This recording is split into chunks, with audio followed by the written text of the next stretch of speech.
My mother called the cashier's check a prop, laughing in my face at the funeral reception. She told the room Grandpa wasn't in his right mind and that I shouldn't embarrass myself with $20,000 of make-believe money. She thought I'd fold, like always. But she didn't know Grandpa gave me a final order. Deposit it no matter what. So I did. And that little slip of paper burned our family to the ground. The highway signs leading back to my hometown always felt less like mileage markers and more like a countdown to regression. I was 33 years old. I had a job in the city, a lease with my name on it, and a credit score that I had built from scratch. But the moment the familiar silhouette of the water tower appeared against the gray Midwestern sky, I ceased to be Lillian Brooks, the competent logistics coordinator.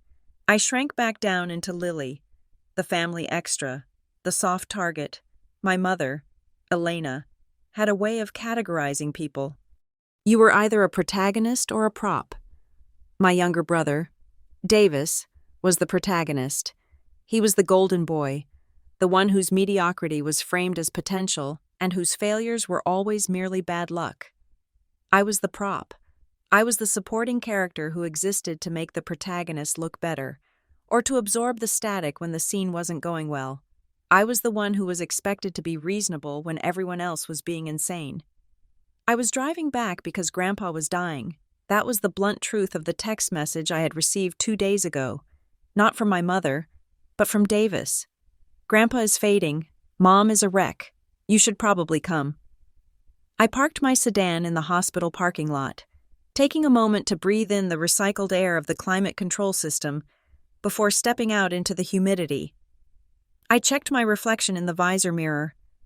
I looked tired. Good. Maybe if I looked tired enough, my mother would skip the part where she critiqued my skin or my hair and go straight to critiquing my life choices. When I reached the palliative care wing, the silence was heavy. It was the kind of silence that cost money. Grandpa had done well for himself in construction years ago, a fact my mother liked to brandish when it suited her image and downplay when anyone asked for a loan. I found the room. My mother was there, sitting in the high-backed visitor chair, scrolling on her phone. She looked up as I entered, her eyes scanning me from shoes to hairline in a single, practice sweep. "You made it," she said. It sounded less like a greeting and more like an observation of a mild inconvenience. I nodded. "How is he?" "Sleeping," she said. She stood up, smoothing the wrinkles on her linen trousers. "I have been here since 6 in the morning. I need coffee. Davis is on his way up. Sit with him. Don't wake him up. And for God's sake, don't upset him with any drama about your job or your rent. I haven't said a word." "Mom," I said, keeping my voice level. She just hummed a dismissive note and brushed past me, leaving a trail of expensive floral perfume in her wake. The door clicked shut, and the room exhaled. I walked to the bedside. Grandpa looked small. That was the hardest part about watching the people who built your world dismantle themselves. The man who used to lift me onto his shoulders with one arm now looked like he might break under the weight of the sheet. His skin was like parchment paper, translucent and mapped with blue veins. I pulled a plastic chair close to the bed and sat. I did not cry. Crying was dangerous in my family. It was blood in the water. Instead, I just watched the rise and fall of his chest. "Lily pad." A voice rasped. I jumped slightly. His eyes were open.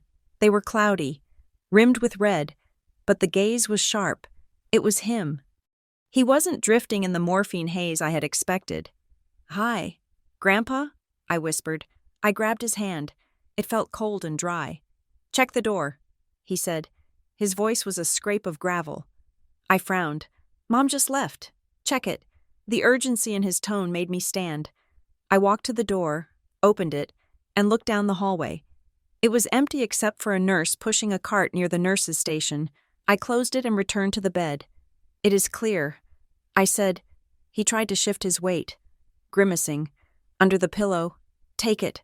I hesitated. "Grandpa, what is it?"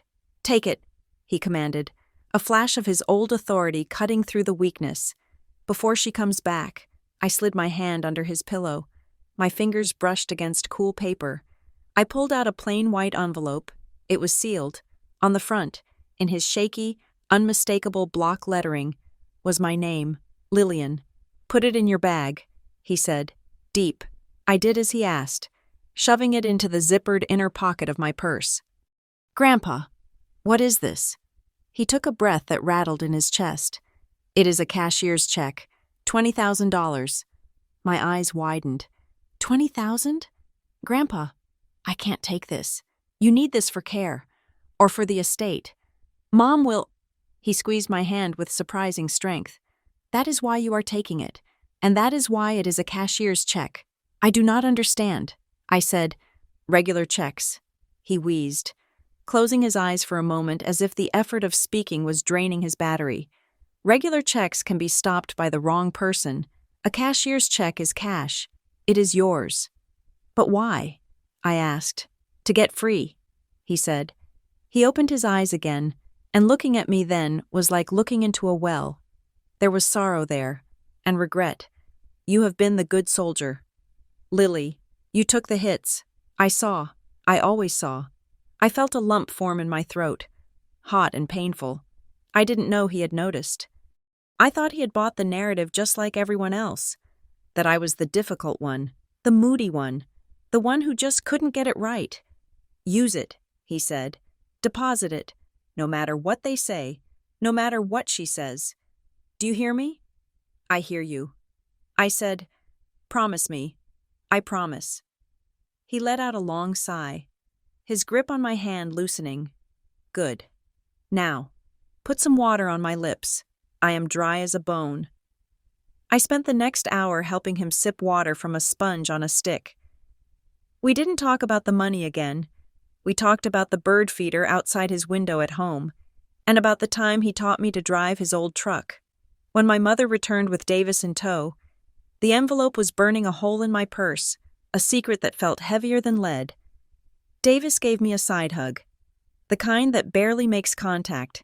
"Hey, Lil. Holding down the fort?" I nodded. "He's awake." My mother immediately bustled to the bedside, her voice pitching up an octave into a performance of concern. "Daddy, I'm back." I brought Davis. Grandpa looked at her, then at Davis, then briefly at me. He closed his eyes and didn't open them again. He died the next afternoon.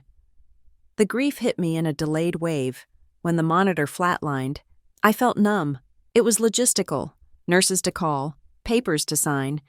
My mother wailing in a way that felt theatrical, draping herself over the bed rail while Davis rubbed her back and looked stoic. I stood in the corner, holding my purse against my stomach, feeling the outline of the envelope against my ribs. The next 3 days were a blur of black clothing and stiff casseroles. I stayed at a motel near the highway rather than at the family house. My mother was offended. Naturally. "You think you are too good to stay with family during a tragedy?" she had asked. "I think I need to work remotely in the evenings." I had lied.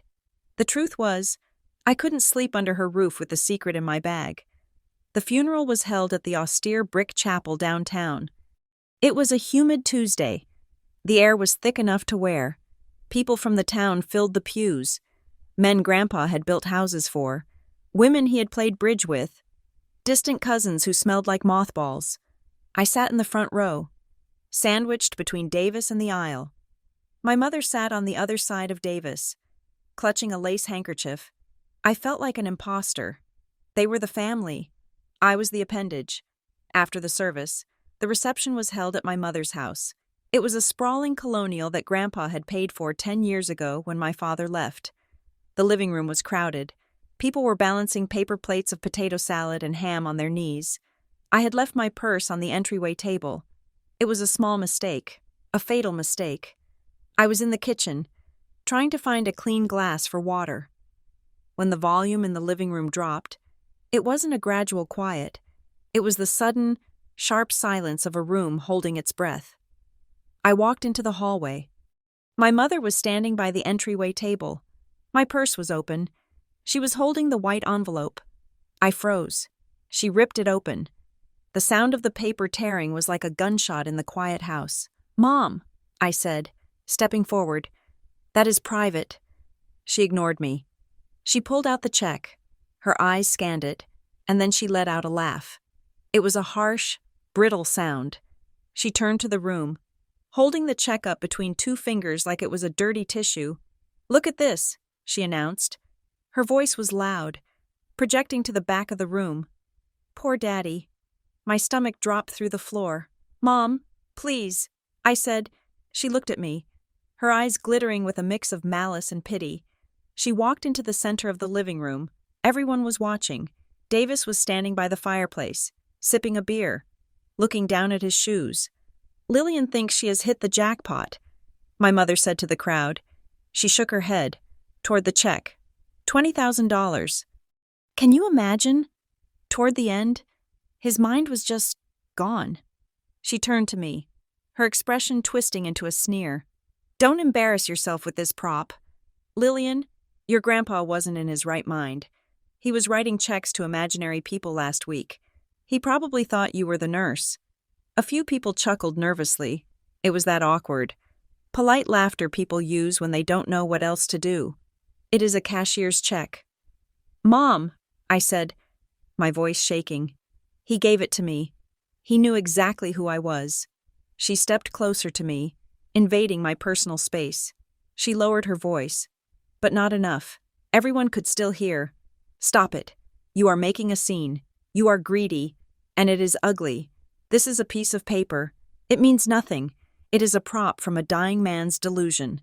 She crumpled the check slightly in her hand, then jammed it back into the envelope and shoved it against my chest. I caught it reflexively. "Put it away," she hissed. "And stop trying to make his death about you." I stood there, clutching the crumpled envelope. I could feel the eyes of 30 people on me. They were looking at me like I was a vulture, like I was pathetic. I looked at Davis, silently begging for help. He looked up, met my eyes, and then looked away, taking a long pull of his beer. My phone buzzed in my pocket. I pulled it out, my hands trembling. It was a text from Davis. "Just let Mom handle it. Don't make this about you." I stared at the screen. The familiar trap. If I fought back, I was the dramatic one. If I defended myself, I was ruining the funeral. If I claimed the money, I was greedy. I turned around, walked out the front door, and got into my car. I didn't say goodbye. I drove straight to my motel, my heart hammering a frantic rhythm against my ribs. That night, the motel room felt like a cell. The air conditioner rattled, coughing out cold, damp air. I sat on the edge of the bed, the envelope sitting on the nightstand under the glow of the lamp. I smoothed out the wrinkles my mother had made. I pulled out the check. It looked real. It felt real. The watermarks were there. The bank logo was crisp. Paid to the order of Lillian Brooks, $20,000 and 0 cents. And there was the note. I hadn't read it in the hospital.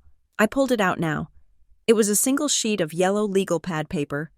"Lily, use this to get free. Do not let them talk you out of it. Deposit it. It is good. I made sure. Love, Grandpa." I read it 3 times. Use this to get free. He knew. He knew about the dynamic. He knew about the way my mother eroded my confidence until there was nothing left but a smooth surface for her to skate on. He knew I was the soft target. I thought about the reception, the way she had called it a prop, the way she had framed me as gullible and greedy in the same breath. She wasn't just being mean. She was delegitimizing the gift before I could even claim it. She was building a narrative where the money didn't exist, so that if I tried to take it, I would be the thief. I looked at the text from Davis again. "Don't make this about you." Something inside me snapped. It was a quiet snap, like a twig breaking under a heavy boot. I wasn't going to make it about me. I was going to make it about the money. I decided on a boundary for the first time in my life. I would not call her. I would not explain. I would not argue about his mental state. I would simply do what he told me to do. I hardly slept. The next morning, I dressed in my work clothes, slacks and a blouse, armor for the task ahead. I checked out of the motel at 8 in the morning and drove to the local branch of the bank listed on the check. It was a large regional bank, one with a stone facade and heavy glass doors. I walked in at 9:15. The bank was quiet. The air smelled of floor wax and old money. I walked to the teller line. There was only one person ahead of me. When it was my turn, I stepped up to the counter. The teller was a young woman with bright red glasses. "Good morning," she said cheerfully. "How can I help you?" "I need to deposit this," I said. I slid the check and my debit card across the marble counter. My hand was shaking. I tried to hide it by gripping the edge of the counter. She picked up the check. She looked at the amount. Her eyebrows went up slightly. "Okay," she said. She turned the check over. "You need to endorse it." "Right." I fumbled for a pen. I signed my name on the back. Lillian Brooks. It looked shaky. She took the check back and started typing on her computer. The silence stretched. 10 seconds, 20 seconds. I felt sweat trickling down my spine. My mother's voice played in my head. "It's a prop. He wasn't in his right mind." What if she was right? What if the teller looked up and told me the check was void? What if they called the police? What if Grandpa had drained the account weeks ago and didn't know? I felt sick. I was ready to grab the check and run. The teller stopped typing. She picked up the check and held it up to the light. She looked at the security strip. I held my breath. "I am just going to need a supervisor to initial this because of the amount," she said pleasantly. "It is standard procedure for anything over 10,000. "Okay," I said. My voice sounded thin. She waved a hand, and a man in a gray suit walked over. He glanced at the check, glanced at me, and then typed his code into her terminal. "Looks good," he said. He walked away. The teller turned back to me. "Okay, Ms. Brooks, I have deposited the $20,000 into your checking account. Now, because this is a cashier's check from another institution, funds are usually available the next business day, but sometimes it can take up to 48 hours depending on the clearinghouse." "Wait," I said, It went through?" She looked confused. "Yes, the system accepted it. You will see the pending balance immediately." I stared at her. It wasn't a prop. It was real. "Thank you," I whispered. I took the receipt. I walked out of the bank, my legs feeling like jelly. I got into my car, locked the doors, and just sat there. I looked at the receipt. Deposit. $20,000. It was more money than I had ever had at one time. It was a safety net. It was a shield. I drove toward the highway, intending to head back to the city, back to my life. I needed to put miles between me and the funeral home, between me and the house. 2 hours later, I was on the interstate. My phone pinged with a notification from my banking app. Deposit cleared. $20,000. It was fast. Faster than the teller had said. I pulled the car onto the shoulder of the highway, hazard lights blinking. I looked at the screen. The balance was there. It was real. I put my forehead against the steering wheel and sobbed. It was a messy, ugly cry. I cried for Grandpa. I cried for the humiliation at the party. But mostly, I cried because for the first time in 33 years, I had something that my mother couldn't touch. Or so I thought. I had just merged back onto the highway, the tears drying on my cheeks, when my car's Bluetooth system rang. The dashboard screen lit up. "Mom." My stomach tightened. I debated not answering, but the habit of obedience was deep.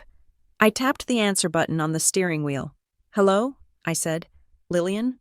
Her voice was sweet, dangerously sweet. "Honey, are you still in town?"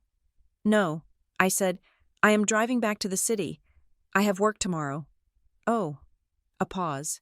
The sweetness evaporated, replaced by a tone sharp enough to cut glass. "Listen to me. I was just going through some of Daddy's papers with the lawyer. We are trying to get the estate inventory organized." "Okay," I said, keeping my eyes on the road. "It is a mess. Lillian, just a mess. We are freezing all the accounts to make sure everything is fair. Now, I know you were confused yesterday about that piece of paper you found." I tightened my grip on the wheel. It wasn't a piece of paper. "Mom, do not interrupt me," she snapped. "I'm trying to protect you. If you try to do anything with that check, the bank is going to flag you for fraud. I have already spoken to the estate representative. They know Daddy was not competent. He was competent." I said, "Lillian, stop it. Now. I need you to tell me." Did you still have it on you when you left? I didn't answer. Lillian? I deposited it. I said. The silence on the other end was absolute. It lasted for 5 seconds, but it felt like an hour. You what? Her voice was a whisper, but it was terrifying. I deposited it, I repeated, my voice gaining a fraction more strength. This morning, you stupid girl, she hissed. You have no idea what you have done. That money is not yours. That is estate money. You are stealing from your family. It was written to me. Mom, it is in my name. It is fraud, she screamed. I had never heard her scream like that. It was primal. You are going to go to jail. Lillian, do you hear me? I will press charges myself if I have to. Now, you are going to go to your bank right now, and you are going to wire that money to the estate account. I will text you the routing number. No. I said, excuse me? I said no. Grandpa told me to keep it. Lillian, if you do not transfer that money until the estate is sorted, I will destroy you. I will make sure everyone knows what you are. A thief who stole from a dying man. The threat hung in the air, static crackling on the line. I am not transferring it, I said, and then, for the first time in my life, I hung up on her. I stared at the road ahead, my heart pounding in my throat. I had crossed the line. I had taken the prop and made it real, and as the miles ticked by, I realized with a dawning horror that the $20,000 wasn't just a gift, it was a declaration of war, and the first battle had just begun. I sat in my car on the shoulder of the interstate, the silence of the cabin heavy after I disconnected the call. My hands were gripping the steering wheel so hard, my knuckles had turned the color of old bone. I had just hung up on my mother.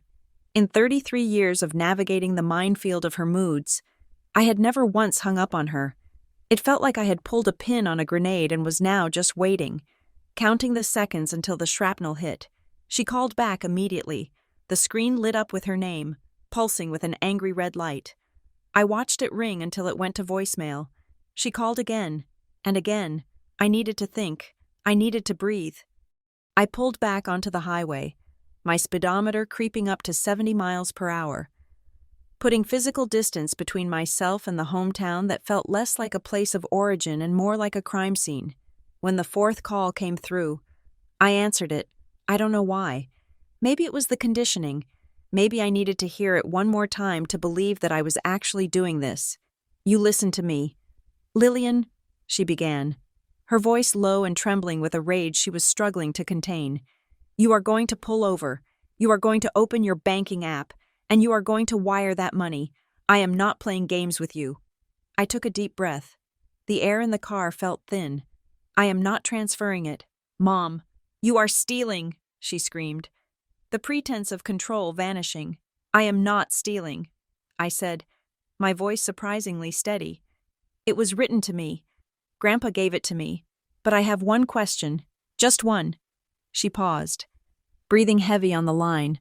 What? She spat. Why did Grandpa tell me to deposit it no matter what? The silence that followed was different from the silence before. It wasn't the silence of anger. It was the silence of calculation. It was the sound of a story being hastily rewritten. He was confused. Lillian, she said, her tone shifting into that condescending pity she wore like a weapon. He was paranoid. The medication made him think people were taking things. He told you that because he was delusional. He didn't know what he was doing. Then why was it a cashier's check? I asked. He went to the bank. Mom, he stood in line. He signed the requisition. Delusions don't navigate bank protocols. He had help, she yelled. He must have tricked one of the aides. It doesn't matter. That money belongs to the estate to pay his debts. If you keep it, you are taking money out of your brother's pocket. You are taking money from the funeral costs. Do you want to be the reason we can't pay for the headstone? The guilt hook. She cast it perfectly, aiming for the soft underbelly of my conscience. But this time, it snagged on something hard. It snagged on the memory of Grandpa's hand squeezing mine. Use it to get free. I have to go. Mom, I said, if you hang up on me again. Lillian, I swear to God. I ended the call. Then, I did something I had never done before. I blocked her number. Then I blocked Davis. Then I turned my phone off and threw it onto the passenger seat. The rest of the drive back to the city was a blur of gray highway and churning anxiety. I expected police cars to be waiting at my apartment complex. I expected my key fob not to work. But when I arrived, my apartment was exactly as I had left it, quiet, clean, and safe. I locked the door, threw my keys in the bowl, and collapsed onto the sofa. I felt like a fugitive in my own life. The next morning, the war moved from the emotional front to the tactical one. I turned my phone back on at 7 o'clock. It vibrated for a full minute with missed notifications. 14 voicemails, 30 texts. I didn't read them. I couldn't. I was getting ready for work, brushing my teeth, when an unfamiliar number popped up on the screen. It was a local area code, but not one I had saved. I spat out the toothpaste and rinsed my mouth. I hesitated, then answered, "Hello? Ms. Brooks?" A man's voice, smooth, professional, but with an edge of impatience. "Yes, this is she. This is Marcus Thorne. I am handling family affairs regarding the Brooks estate. I understand there has been a misunderstanding regarding a transaction made yesterday." My stomach dropped. Handling family affairs? It sounded official, but vague. "Who are you with?" I asked. "Which firm?" "I am consulting for the family," he said, sidestepping the question. "We are trying to prevent any legal unpleasantness for you. Ms. Brooks, your mother is very distressed. She believes this was a simple error on your part, a confusion regarding your grandfather's wishes. We can clear this up quickly. I just need to verify which branch you used to make the deposit.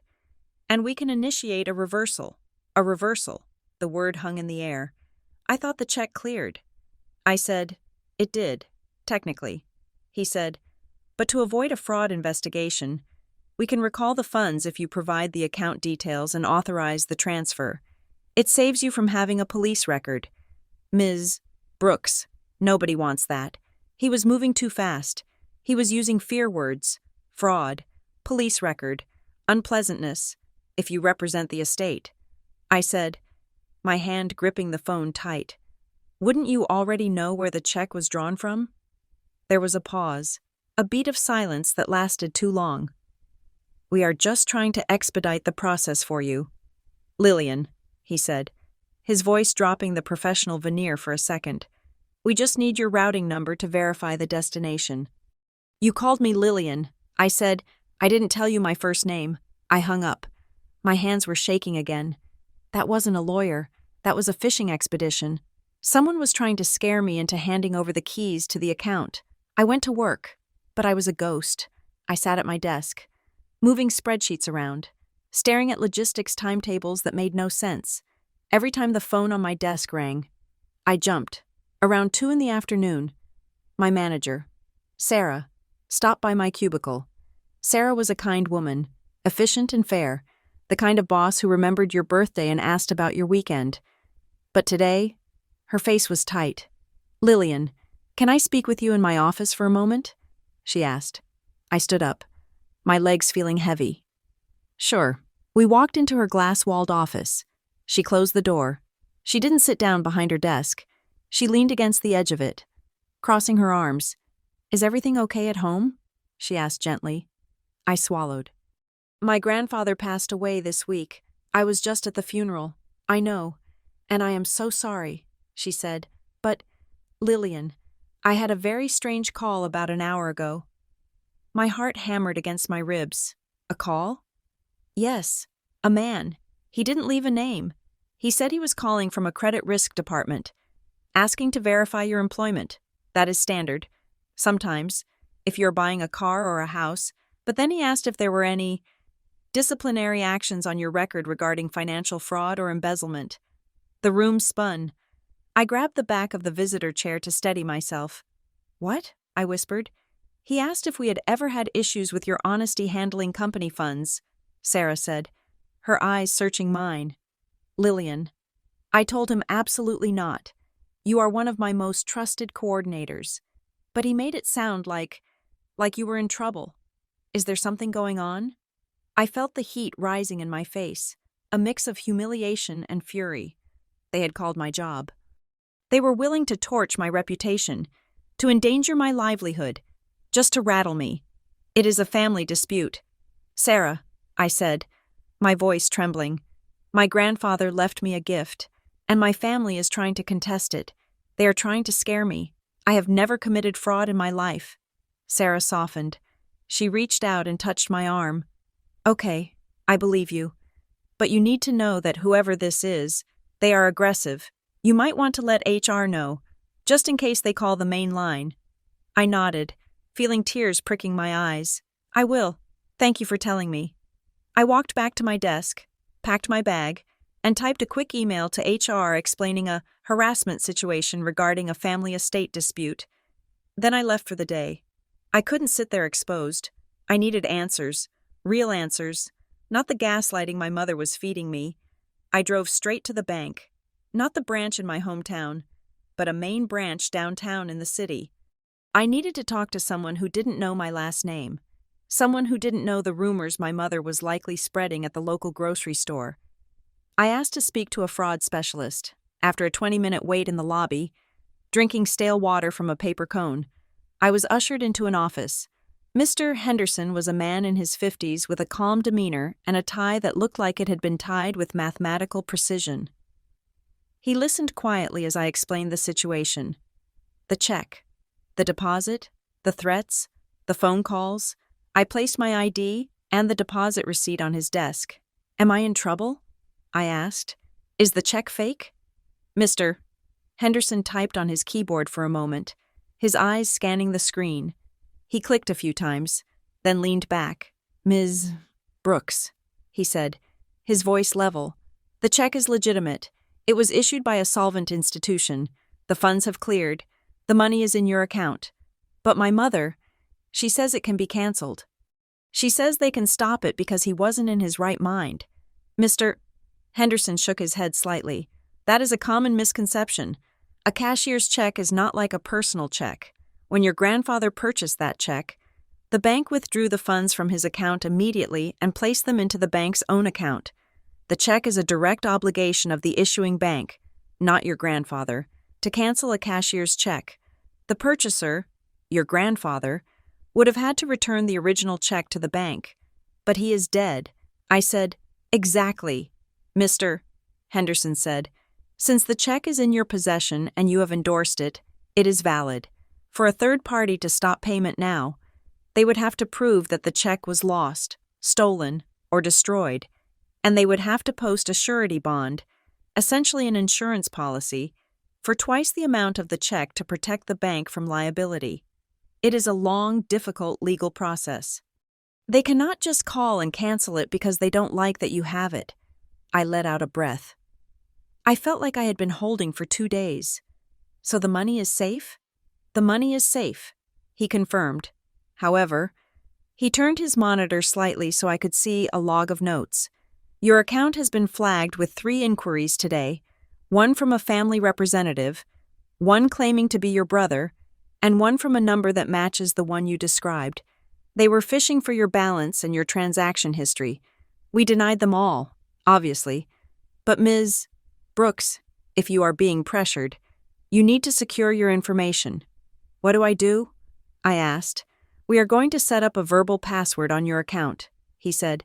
No one gets information, not even if they have your social security number or your mother's maiden name, without this word. And I would suggest you move the funds to a savings account that isn't linked to your debit card, just in case. I nodded. Do it. I left the bank feeling lighter, but also colder. The money was real. My mother was lying. She knew she couldn't just cancel the check. That was why she was trying to bully me into sending it back. She was bluffing. I went home and made tea. I sat at my kitchen table with the empty envelope Grandpa had given me. I had kept it. I didn't know why, but it felt like the only piece of truth I had left. I ran my fingers over the paper. It was a cheap white envelope, the kind you buy in a box of 50 at the drugstore, but as my fingers traced the surface, I felt something, a texture. I held it up to the light. There were indentations, faint, ghostly lines where Grandpa had written something on a piece of paper that had been resting on top of this envelope. I remembered reading about this in mystery novels. I grabbed a pencil from my junk drawer. I didn't have charcoal, so a number 2 pencil would have to do. I laid the envelope flat and began to shade lightly over the indentations, angling the lead to catch the ridges. Slowly, white letters emerged from the gray graphite sea. It was fragmented. Most of it was illegible scribbles, but in the bottom corner, clear as day, was a name and a partial phone number. Holloway Associates, 555-01. I stared at it. Holloway. That wasn't the family attorney. The family attorney was a man named Sterling who wore 3-piece suits and had represented my mother's divorce. I had never heard of Holloway. I opened my laptop and searched for Holloway Associates in my hometown. It popped up immediately. A small estate planning and elder law firm on the edge of town, near the old industrial park. Not prestigious, not expensive. Why was Grandpa writing the name of a strip mall lawyer on top of the envelope containing my inheritance? I didn't wait. I called the number. It was 6 p.m, so I expected voicemail. Holloway and Associates. This is Vance. A voice answered. It sounded tired, gravelly, like a man who smoked too much and slept too little. Hello? I stammered. My name is Lillian Brooks. I found your name on a note from my grandfather. Arthur Brooks. There was a silence on the line. Then the sound of a chair creaking. Arthur Brooks, the voice said. Sharper now. You are the granddaughter? The one in the city? Yes. I said, I have been wondering if you would call. He said, Can you come in? I am in the city. It is a 3-hour drive. Come tomorrow. He said, I have an opening at 10. And Ms. Brooks? Yes? Don't bring your mother. I arrived at the office of Holloway Associates at 9:55 the next morning. It was a small, brick building sandwiched between a dry cleaner and a donut shop. The blinds were drawn. Vance Holloway was a man who looked like he had been carved out of oak and left out in the rain. He had messy gray hair and wore a cardigan that had seen better days. His office was cluttered with stacks of files, but his desk was clear. Sit down, he said, gesturing to a worn leather chair. I sat. He looked at me for a long moment, studying my face. You look like him. Around the eyes. Thank you, I said. He opened a drawer and pulled out a file. It was thin. Your grandfather came to see me 6 months ago. Vance said, he took a taxi. He didn't want his daughter to know he was leaving the house. He was lucid. Ms. Brooks, sharp as a tack. He was also scared. Scared of what? I asked. Of being erased. Vance said, he told me that his finances were being managed, aggressively. He told me that he was being pressured to sign things he didn't want to sign. Deeds, transfers, loans. My stomach churned. Mom, he wanted to make sure you got something, Vance continued. He knew that if he left you anything in the will, it would be contested. He knew that if he tried to transfer property, it would be blocked. So, we came up with the cashier's check. It was a crude solution, but an effective one. It is a gift inter vivos, a gift made during life. It falls outside of probate. It is not part of the estate. So it is mine? I asked. Legally? It is yours, he said firmly. But that isn't the only reason he came to me. He opened the file and slid a piece of paper across the desk. It was a photocopy of a beneficiary designation form for a life insurance policy. He tried to change this. Vance said, he wanted to make you the sole beneficiary of his old union policy, not a fortune, maybe $50,000. But when we tried to submit the change, the insurance company rejected it. They said there was a pending change of ownership request already in the system. From who? I asked. From the power of attorney. Vance said, your mother. I stared at the paper. She had blocked him. She had blocked him from leaving me money while he was still alive. What can I do? I asked. Vance leaned forward, clasping his hands. First, you need to stop talking to them.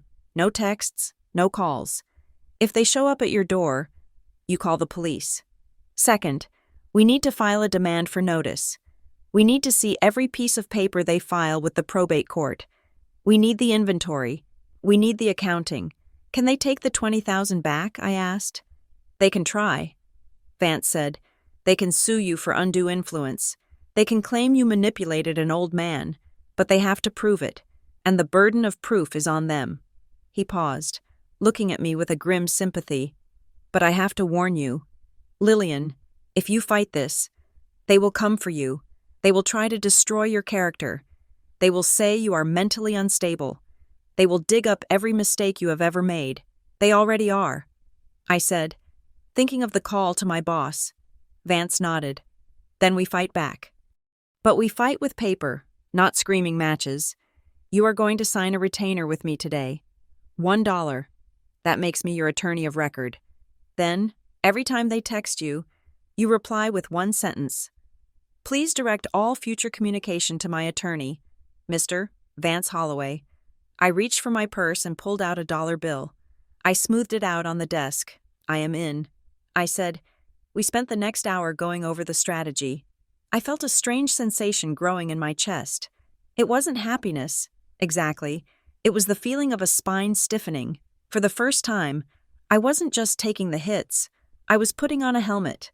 When I walked out of the office, I turned my phone back on. The flood began instantly. Texts from aunts I hadn't seen in 5 years. Lillian, I heard what you did. How could you shame your mother like this? Give it back. Texts from cousins. Wow. Didn't know you were that desperate for cash. And then, a text from Davis. Lil, please. Mom is having chest pains. She is a wreck. This is killing her. Just send the money back for now. We can talk about it later. It is just temporary until the lawyers figure it out. You know we love you. After everything we have done for you, don't you think you owe the family some loyalty? I read it twice. Everything we have done for you. What had they done? They had undermined me. They had used me. They had made me feel small so they could feel big. I didn't reply. I typed out the sentence Vance had given me. Please direct all future communication to my attorney, Mr. Vance Holloway. I hit send. I watched the 3 dots appear as he typed a reply. Then they disappeared. Then they appeared again. Then nothing. I drove back to the city in silence. But the silence felt different now. It felt like focus. 2 days later, I was back at my desk at work, trying to catch up on the backlog. When my cell phone rang, it was Vance. Lillian, do you have a minute? He asked. His voice sounded different, tighter. Yes, I said. Stepping into the hallway. What is it? Did they file a lawsuit? No, not yet, he said. Something else happened. I just received the mail, okay? There was an envelope addressed to me, but inside was a letter addressed to you. It is from your grandfather. My heart skipped a beat. Another note? It seems he sent this 2 days before he died. Vance said, he must have mailed it from the hospital somehow. Maybe he gave it to a nurse. Lillian, I'm going to read it to you. Are you sitting down? I slid down the wall until I was crouching on the floor of the office hallway. I am ready. Vance cleared his throat. The paper rustled over the line. My dearest Lily, if you are reading this, then you deposited the check. Good girl. I knew you had it in you. But you need to know something. The 20,000 is just a starter. It is seed money for the war. I have been awake at night thinking about the accounts. I have been looking at the old ledgers in my head. Your mother and the rest of them. They think the money is gone. They think I spent it on bad investments. They have been telling you we were broke for years. They are lying.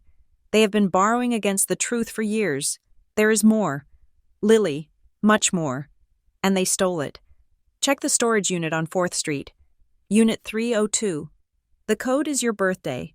Look in the blue binder. It is all there. Don't let them win. Love, Grandpa.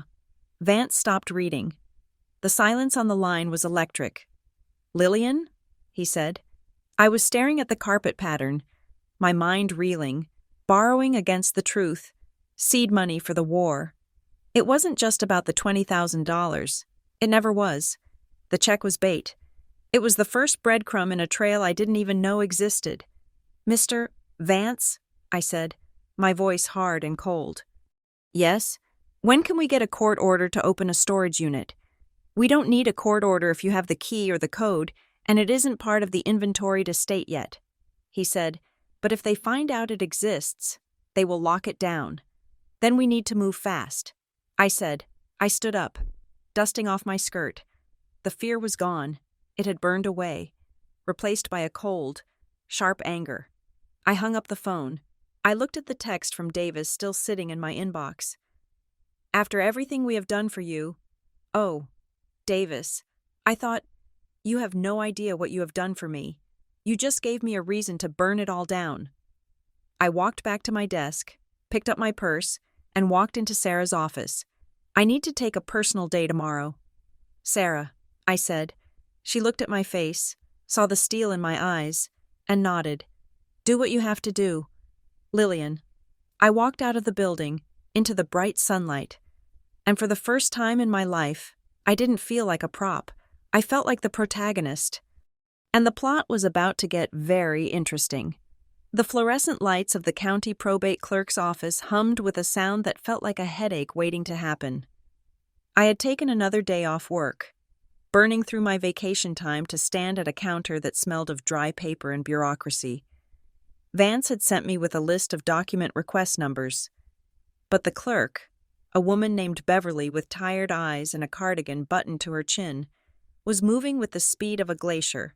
I requested file number 4299. I said, trying to keep the edge out of my voice. The estate of Arthur Brooks.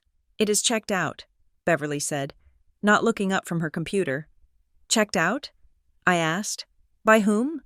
It is a public record. The estate representative has it for updating. She said, Mr. Sterling's office. They filed a motion for a temporary seal pending an inventory update. I stepped back, feeling the familiar tightening in my chest. A temporary seal. They were locking the doors before I could even see the room. I called Vance from the parking lot. They sealed it. I said, Of course they did. Vance rasped over the line. He sounded like he was eating lunch. They are buying time. Lillian, standard obstruction. They claim they found new assets or debts and need to protect the estate's value by keeping the details private until verified. It is nonsense. But it works for a few weeks. What do we do? I asked. We wait for the slip-up, he said, and we look at what they didn't seal. Did you get the index? I looked at the single sheet of paper Beverly had printed for me. Yes. Read me the filing dates. I scanned the list. Petition for probate, filed the day after he died. Letters testamentary, issued 3 days later. Inventory of assets, filed last week. Wait, Vance said. Stop. Inventory filed last week? Yes, I said. It says inventory and appraisement, attachment A. Does it list a value? I looked at the column. It says, see attachment. Go back in there, Vance commanded. Ask Beverly for attachment A. If the file is checked out, the digital scan of the filing should still be in the system. They can't check out a digital scan. I went back in. Beverly sighed when she saw me. I need to see the digital scan of the inventory filed last week. I said, just the image on the screen. She clicked her mouse a few times. Her brow furrowed. That is odd. What? It says image pending, usually. It scans within 24 hours. I stared at her. So nobody can see what is in the estate? Not until the image processes, or the physical file comes back. I walked out of the courthouse with nothing but a printout of an index that told me absolutely nothing. It was a ghost estate. They were moving money and titles around in the dark. And I was standing outside knocking on the window. Later that afternoon, I sat in Vance's office. He was reviewing the index I had brought. I see a pattern, he said, circling dates with a red pen. Look here. Extension requested for filing tax clearance. Extension requested for creditor notice. They are kicking the can down the road. They want a private family settlement. What is that? I asked. It is a deal, Vance said. They come to you and say, Lillian, the courts are so expensive and slow. Let's just agree on a number and sign a contract and keep the government out of it. It sounds reasonable. It sounds cheaper.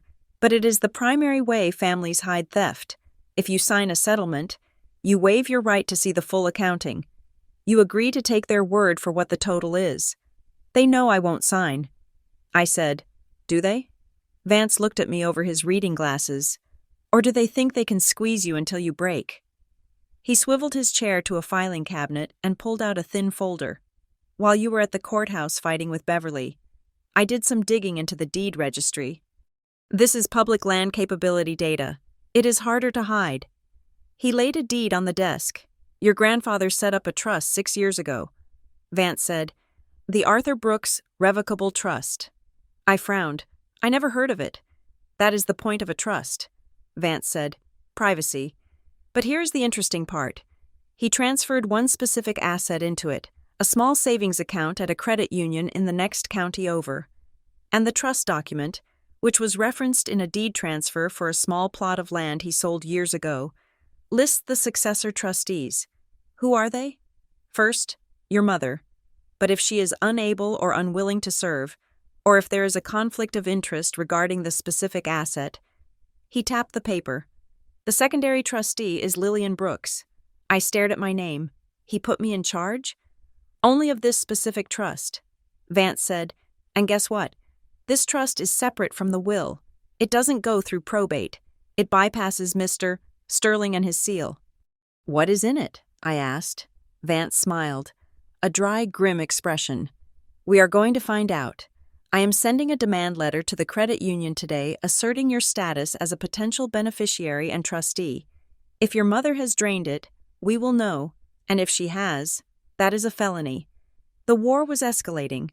I could feel the momentum shifting, the machinery of the law grinding slowly into gear, but my family knew how to fight on a different front. 2 days later, my phone lit up. It was my mother. I didn't answer. Then came a text. Lillian, please, I am tired of fighting. I miss my daughter. Can we just have dinner? No lawyers, no business, just family. I made lasagna. Please. I stared at the screen. Lasagna was my favorite. It was the meal she made when I got good grades, or when I came home from college. It was the taste of the brief, fleeting moments when I felt loved. I called Vance. She wants peace. I said, she wants intel, Vance corrected. I know, I said. But if I don't go, I look like the aggressor. I look like the one who is tearing the family apart. If I go, and I am reasonable, and she is crazy, I win the moral high ground. Vance sighed. The moral high ground is a consolation prize for losers. Lillian. But if you go, you listen. You do not talk. You do not agree to anything. And you do not sign anything. I drove back to my hometown on a Friday evening. The sun was setting, casting long, golden shadows across the cornfields. It was beautiful, in a heartbreaking way. This was the landscape of my childhood. And now it felt like enemy territory. The house smelled of garlic and oregano. My mother opened the door, wearing an apron over her clothes. She looked tired. Her eyes were puffy. Lily, she said, her voice cracking. She hugged me. I stood stiff for a second, then hugged her back. It was instinctive. She was my mother. The smell of her perfume, the feel of her shoulder, it triggered a biological, desperate need for connection that no amount of legal strategy could erase. Come in, she said, wiping her eyes. Davis is here. We are just about to eat. We sat at the dining room table. The good china was out. Davis was there, pouring wine. He looked nervous, his eyes darting between me and Mom. Here you go, Lil, he said, sliding a glass toward me. The dinner started well. We talked about the weather. We talked about the neighbors. My mother told a funny story about the mailman. For 20 minutes, it was the family I had always wanted.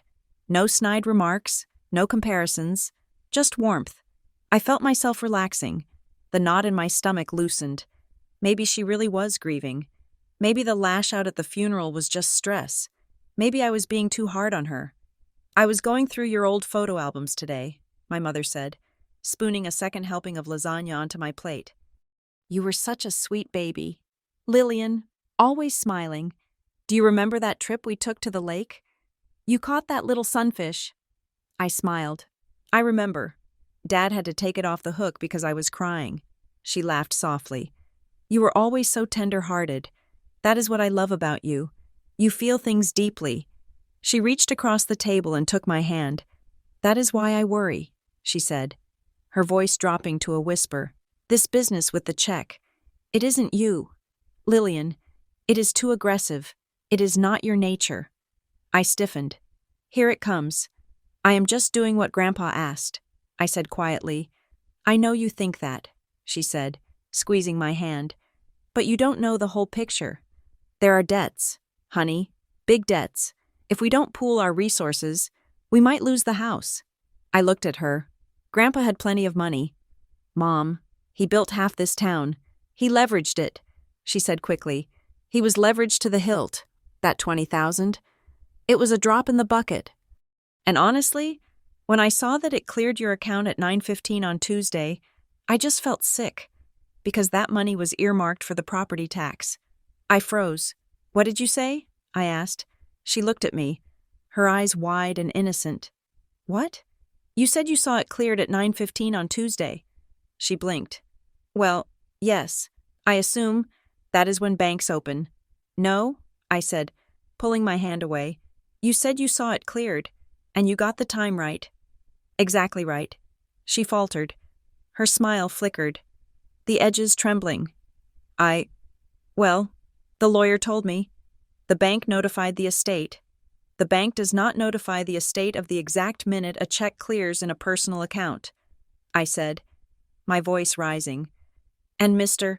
Henderson told me specifically that he denied your inquiries. Davis put his fork down.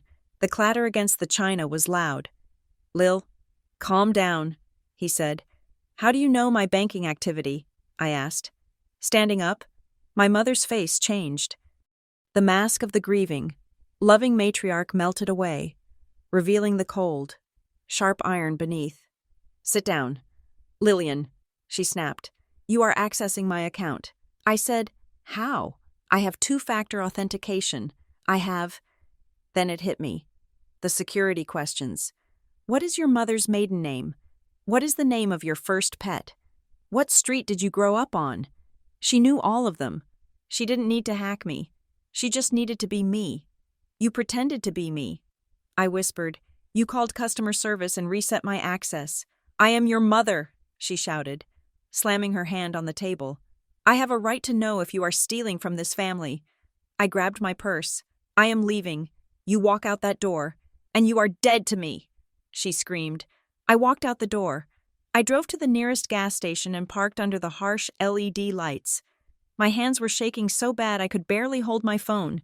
I called the bank's emergency fraud line. I need to freeze everything, I told the operator. My identity has been compromised. The perpetrator is a family member with all my personal data. I spent the next hour in a digital panic. I changed every password to a random string of characters. I set up a verbal passphrase, Obsidian, that was required for any phone interaction. I froze my credit with all 3 bureaus. I felt violated. It wasn't just the money. It was the intimacy of the betrayal. She had used her knowledge of my life, my childhood street, my first dog, to break into my privacy.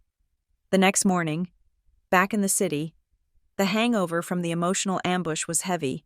I felt dull, bruised. I went to the mailbox. Inside was a letter with a red stamp on the envelope. Urgent. Final notice. It was from a debt collection agency. I opened it. It was a demand for payment for a credit card account I had never opened. The balance was $4,000. The account had been opened 3 months ago. The date of the first delinquency was the week of the funeral. I stared at the paper. Past due. It felt timed. It felt like a precision strike. Just as I was getting my footing, they hit me with this, to destabilize me, to make me look financially irresponsible so that if I went to court, they could paint me as a debtor desperate for cash. I took the letter to Vance. He looked at it, his jaw tightening. This is sloppy, he said. Sloppy? It feels ruinous. No, Vance said. If they were smart, they would have kept it current for a while to build a history. Letting it go to collections immediately means they just wanted the cash and didn't care about the burn. Or they wanted you to find it. He pulled up my credit report on his secure terminal. Here it is. he said. Opened online. Look at the address, I said, pointing to the screen. The billing address wasn't my apartment. It was 420 Oak Street. That is one of Grandpa's rental properties. I said, and look at the authorized user. Vance said. There was a second name on the card. Davis Brooks. I felt the air leave the room. Davis, my brother, the protagonist, the one who texted me to let Mom handle it. He wasn't just a bystander. He was a participant. I didn't call him. I drove to his apartment. He lived in the city, too. About 20 minutes from me, in a loft that Grandpa had helped him put a down payment on. I buzzed his intercom. He didn't answer. I buzzed again. Finally, his voice came through, groggy. Who is it? It is me, I said. Let me in. Davis. He buzzed me in. I took the elevator up, my heart pounding a war drum against my ribs. He opened the door wearing sweatpants and a t-shirt. He looked hungover. Lil, what are you doing here? You left the dinner in a hell of a hurry. Mom was crying for hours. I walked past him into the living room. It was messy. Pizza boxes, video game controllers. I pulled the debt collection letter out of my bag and slammed it onto his coffee table. Explain this, I said. He looked at the letter. He didn't pick it up. He just stared at it, and I saw the color drain from his face. I don't know what that is, he said. Don't lie to me, I yelled. It is a credit card bill. Davis, registered to Grandpa's rental house, with your name as an authorized user, and my social security number as the primary account holder. He rubbed the back of his neck, looking for an exit that didn't exist. Lil, listen, it was a misunderstanding. Identity theft is not a misunderstanding, I screamed. You opened a credit card in my name? When? Mom said it was okay, he mumbled. I stared at him. Mom said it was okay to commit a felony against your sister? She said you wouldn't mind, he burst out, his voice rising to a whine. She said we needed liquidity to handle the repairs on the Oak Street house before we could sell it. She said your credit was good, and since you were family, you would want to help. We were going to pay it off when the house sold. You used me, I said, my voice dropping to a whisper. You treated me like a resource, like a credit score with legs. Mom worries, Davis said, as if that explained everything. She worries about the estate. She is trying to hold it all together, and you are making it so hard. Lil, why couldn't you just transfer the $20,000? If you had done that, we could have paid this off. I looked at him, really looked at him. I saw a man of 30 years old who was still a child, hiding behind his mother's skirt, justifying his selfishness with her neuroses. He wasn't the golden boy. He was just another prop she used. But he was a willing one. I am disputing the debt. Davis, I said, I am filing a police report for identity theft. His eyes went wide. You can't. If you do that, the police will come for me. I know. I said, Lil, please. You can't send your own brother to jail. Mom will kill you. Mom is already trying to kill me. I said, not my body, but my life. She is trying to erase me. And you helped her. I turned and walked to the door. Lil, he shouted after me. Don't do this. We are family. I opened the door and looked back at him. No, I said, you are a cartel, and I am the witness. I left. I sat in my car outside his building for a long time. I didn't cry. I was done crying. The numbness that had been protecting me since the funeral finally cracked. But what came out wasn't sadness. It was clarity. I wasn't fighting for the money anymore. The $20,000 was irrelevant. The $4,000 in debt was irrelevant. I was fighting for the right to be real. I was fighting for the right to exist as a person who could not be harvested, spent, and discarded by the people who were supposed to love me. I drove home. I sat at my desk and opened my laptop. I logged into my newly secured email account. There was a new message in my inbox. It had arrived 10 minutes ago. The sender was anonymous. Truth Teller. 1955@protonmail.com. Subject. He was protecting you. I clicked it open. There was no text in the body of the email, just an attachment, an image file. I downloaded it. It was a photograph, taken in low light, of an old ledger book, the kind with green-lined paper. The handwriting was Grandpa's. I recognized the sharp, angular slant of his letters. It was a list of transactions from 5 years ago. November 12th. Withdrawal, $5,000. Purpose, Elena. Cover Davis gambling debt. December 4th. Withdrawal, $8,000. Purpose, Elena. Emergency. She won't say what. January 15th. Transfer, $10,000. Purpose, loan. Do not tell L. I scrolled down. The entry appeared again and again. March 20th. Loan. Do not tell L. June 10th. Loan. Do not tell L. My breath caught in my throat. Do not tell L. Do not tell Lillian. He wasn't hiding the money from me. He was hiding the theft from me. He was paying them off to keep them away from me? Or was he paying them off to keep them from hurting me?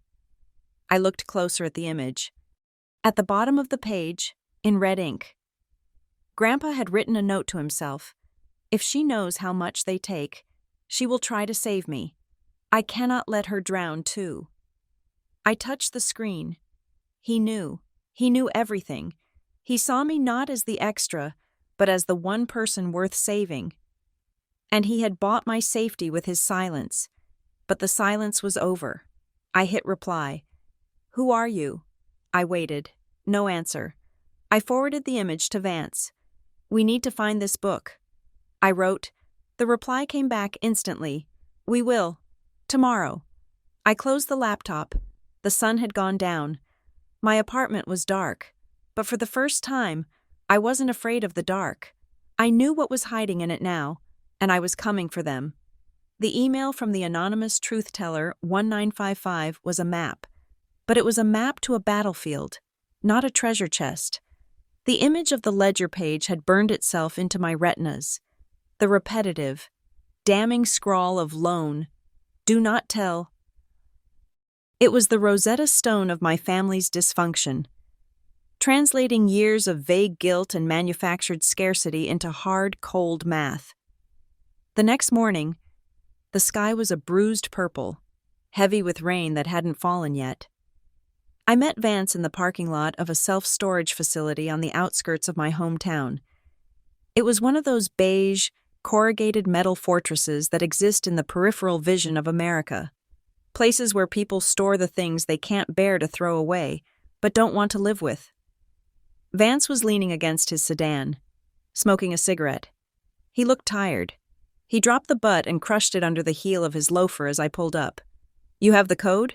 He asked. Skipping the pleasantries. I nodded. My birthday. Grandpa was sentimental with his passwords, if nothing else. We walked to the front office. The manager was a woman with hair dyed the color of a traffic cone. She looked up from a crossword puzzle. Suspicious. We need access to Unit 302, Vance said, sliding his card across the counter. I am the attorney for the owner. This is the executor, in fact, for this specific property access. She narrowed her eyes.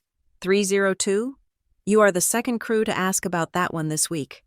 My blood ran cold. Who else asked? Some guy. She said, popping her gum. Said he was the grandson. Didn't have the code. Though, said he lost the key. Wanted me to cut the lock. Did you? I asked. My voice tight. Not without a death certificate and a court order. Honey, I told him to take a hike. He kicked the door on his way out. Davis, he knew, or Mom knew, and sent him. They were looking for the ledger. We walked down the long, echoing concrete corridor. The air smelled of dust and damp cardboard. The fluorescent lights flickered overhead, casting twitchy shadows that made me jump. We found Unit 302. The metal roll-up door was dented near the bottom, a dull concave mark where a boot had struck it in frustration. The padlock was still there, untouched. I dialed the combination, 0912. The lock clicked open. It was a heavy sound, final and permissive. Vance rolled the door up. It rattled violently, revealing a 10x10 space stacked floor to ceiling with boxes. It looks like a hoard, I said, dismayed. It looks like a life. Vance corrected. We started digging. The front boxes were decoys, old clothes, broken kitchen appliances, stacks of National Geographic magazines from the 1990s. It was the detritus of an old man's life, the things that were too good to trash but useless to keep. For an hour, we found nothing but dust. My allergies were flaring, my eyes watering. I was starting to think the email was a prank, or that Davis had somehow gotten in earlier. Then, behind a stack of winter coats wrapped in plastic, I found a gray filing cabinet. It was locked. "I don't have a key for this," I said. Vance didn't hesitate. He went to his car and came back with a large screwdriver and a hammer. He jammed the screwdriver into the lock cylinder and struck it hard. With a sharp twist, the mechanism snapped. He pulled the drawer open. Inside, there was a single blue binder. It was thick, bulging with papers. I pulled it out. The cover had a label, typed on a typewriter, "Family Support Reimbursements." I sat down on a stack of magazines and opened it. Vance stood over my shoulder, using the flashlight on his phone to illuminate the pages. It wasn't just a ledger, it was a dossier. Grandpa had kept everything, every check, every bank statement, every desperate letter from my mother. I turned the pages, and the narrative of my life unraveled. There was a copy of a check for $5,000, dated 4 years ago. The memo line read, "Elena, mortgage arrears." Next to it was a letter from my mother, handwritten on stationery with embossed flowers. "Daddy, please, the bank is calling. I just need a bridge loan until the settlement comes through. I promise I will pay you back." There was no settlement. There was never a settlement. I flipped forward. 2 years ago, a check for $8,000. Davis, legal fees, DUI. I stared at it. Davis had a DUI? The story told to the family was that he had been in a minor fender bender caused by bad weather. Grandpa had paid for the lawyer to make it go away. And then, the kicker, 3 years ago, I had asked my mother for a loan of $500 to fix the transmission on my car. I was 29, struggling to make rent, eating ramen noodles.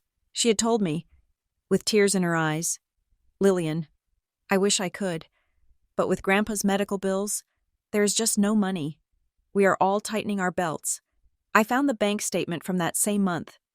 Check 405. Elena Brooks, Country Club dues, $2,500. Check 406. Elena Brooks, Spa Weekend for Nerves, $1,200. She had taken nearly $4,000 from him for leisure in the same week she told me we were destitute. They were using him, I whispered. My voice shook. They were bleeding him dry. "And telling you there was a drought," Vance said grimly. I turned to the back of the binder. There was a section labeled Estate Planning, Confidential. Here, I found a timeline.